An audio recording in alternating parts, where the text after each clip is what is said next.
This video is brought to you by Scratch Off Maps. Thank you very much to them for sponsoring this video. It is a brilliant map with lots of availability online that you can go and check out. So the link is in the description. They've got numerous amount of maps, including if you're wanting to follow English football, you're wanting to follow and do as many grounds in the 92. You've got maps based for the NFL over in the United States. You've got Scottish maps as well. You've got European maps, German maps for you to go and check out. So lots of variety and lots of good options. A little bit about the map. The map, very easy to scratch off. It's very accessible. You can literally just pin it up and put it literally anywhere in your room. I've even put mine on the door. I also really like the fanometer that's available on the map, where you can see how many grounds you visited and see what kind of football fan you are. I've currently done 43 of the grounds available on the map. A seasoned traveller, and I've got my eyes set this season on getting to serious respect section. Don't forget, you can go and check out the map. The link is in the description. Remember, if you use code JSGC10 on checkout, you'll get 10% off your order. Links and details, they're in the description. What's going on, guys? JSGC here, and we are here for another Manchester City video. Today we're going to be doing my match review, match reaction and match analysis of Manchester City's Carabao Cup third round defeat against Newcastle United by 1-0 at St James's Park. Before I do crack on with this video, make sure, like always, if you are enjoying the content, then do subscribe to my channel. Press that red button, press the bell, and put your push notifications on. It is free to subscribe. Social media links, they're in the description. If you want to go and check out my Twitter, Instagram and TikTok. Email also in the description too if you want to hit me up for any sponsorship for any videos or any general business inquiries.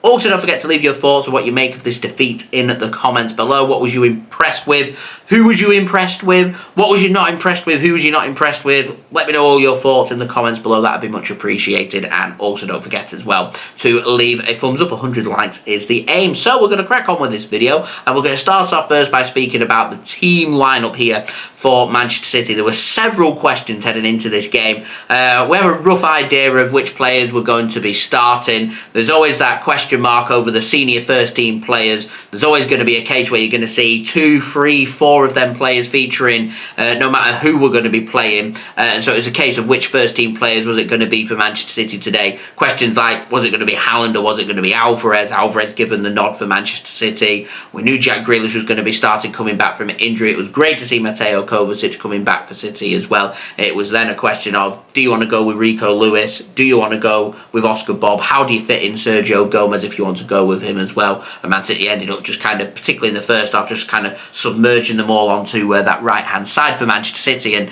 that young link-up play on that right-hand side, I thought first half very good, caused all kinds of problems for Newcastle. I think other than that, weren't too many surprises for the City starting 11. It was brilliant to see a young player called Micah Hamilton on the bench for Manchester City. As unfortunately didn't make his debut for City today. I was hoping that he would, but he didn't. Maybe next time it'll be great to see him, and great to see City naming a full bench as well. For Newcastle, making 10 changes from their game against Sheffield United at the weekend, where they won 8-0 away from home, is a big call, and was suggesting to me that whilst Man City have made them changes and potentially not wanting to go out of the competition, but potentially just looking at the injuries and looking at the fixtures that we've got coming up, and the fact that we're going to be playing in the semi-final of the Club World Cup at the very same time as the Carabao Cup quarter-final, suggesting to me that maybe Man City don't want this competition, because if we did get to the quarter-final, we're not going to be fielding 2 first 11s within 24 hours of each other, which is what would have happened if we did reach the quarter-final. We don't have to get to that hurdle. It would have been a case, Liverpool had it a couple of seasons ago, if you cast your mind back,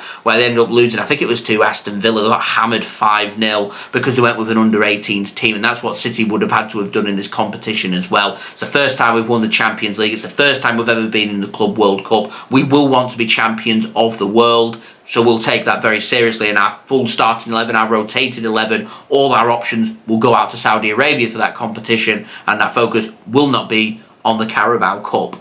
And so because of that, that hurdle comes in the future. City have an opportunity here. If we don't go through, then we don't have to get to that hurdle, so to speak. And that's the positive here for Manchester City, because we literally do have focus elsewhere. Why they enter a team who's in that competition, in the Club World Cup, into the League Cup, I do not know. Why they don't put that available for a National League team, the highest placed National League team, for example, Chesterfield are the most deserving team not to be in the EFL Cup. And I know it's because they're not in the Football League, they can't be entered, but it just seems like a waste to have a bye, so you'd go with a team that is flirting with the EFL, who are sitting right on the fringes of being in the EFL, and more than likely, I reckon, by next season will be in the EFL, will be able to enter this competition when, quite frankly, Liverpool didn't want it a couple of seasons ago. Man City certainly don't want it this season. Why enter us into the competition?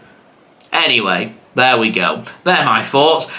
So ultimately, first half, Newcastle very deep, very defensive, trying to limit Manchester City. It took them 40 minutes to get going. Man City created a couple of good opportunities. As a whole, even though Newcastle made so many changes at the back, looked pretty tight, looked a good unit at the back. City struggling with the creativity to get opportunities to put into the back of the net. Alvarez was the player with a couple of really good opportunities, one forcing a save from Nick Pope in goal, the other flashed across the goal. Other than that, there was nothing really creative from Manchester City in the whole game, not just in the first half, but the whole game, and that's what we got limited to. So fair credit to Newcastle for that. And by 40 minutes in, we haven't found that all-important opening goal, and because of that, it meant Newcastle sprung to life. 40 minutes in, should have gone in at half-time, 1-0 ahead. They didn't, thanks to a really good save from Stefan Ortega-Moreno after Murphy was set ahead with a one-on-one opportunity and a good save with the boot of the foot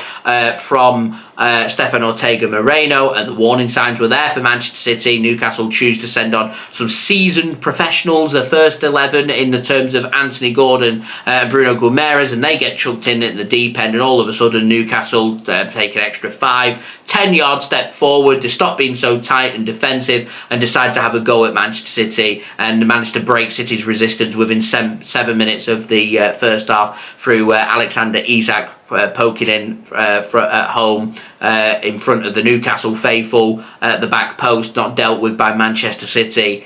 And from there, Manchester City just got frustrated. They looked agitated. They didn't look like they wanted it. It didn't look very fluent. It didn't look very good from Manchester City. And unfortunately, in football, you tend to remember the things that happen towards the latter parts of the game, because that's the thing that's most fresh in your brain. And so people will regard this as the second half performance from Manchester City as us not having a pop, not really caring about the competition, and the fact that you had 5,000 fans travel up to Newcastle. It's a 3-hour journey from Manchester up there. It's a 3-hour journey, midweek, working day as well. It's not the easiest of places to get to. I think the fans would have wanted a little bit more from Manchester City, but at the end of the day, it's a League Cup match where it clashes with our potential bid to become world champions at the Club World Cup, with a little bit of an injury crisis. And even Pep Guardiola said in the build-up to this is an important game. Wolves is more important. Arsenal's more important. RB Leipzig that we've got coming up is more important. So this is at the bottom of the pile.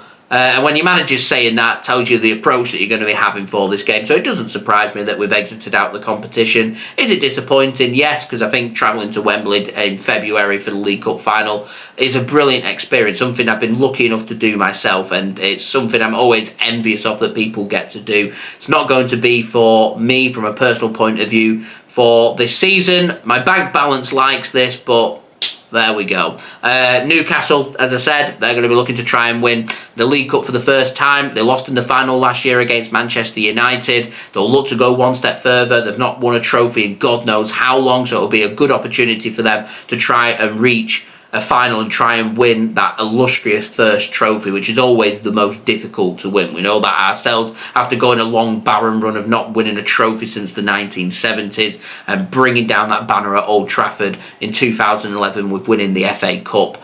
So we've been there, done that, worn the t-shirt. So yeah, they're my thoughts. I don't really think there's anything else to add to it. There's no serious overthinking going on. I was going into this game thinking, is Sergio Gomez, is Kalvin Phillips giving any selection headaches to Pep Guardiola ahead of our game against Wolves? I don't think so. I could probably sit here and name that 11 to you right now, and I think I'd probably end up getting 9, 10, even all 11 of them correct, because there's just not that much for Pep Guardiola to think about. But as I said, it's an important game, that match against Wolves. We want to keep our Premier League momentum going. And at the end of the day, we do care about the Club World Cup, but the most important trophies to us, winning that Premier League and winning the Champions League. And going out at this early stage, if we're not to win the competition, I'd rather us go out at the first chance of asking. Runs the risk of less injuries, a fresh squad, a motivated squad with one-dimensional thinking, but you can just focus on one thing at a time rather than thinking about lots of different things. It'd been great to have won this competition. It'd been great to have held all the trophies, all the major trophies at one time. It isn't to be, it's never going to be whilst you've got the Club World Cup taking place literally at the same time as a competitive trophy here in the domestic season in England. There we go. We head out, Newcastle go through, we move on, Wolves away Saturday.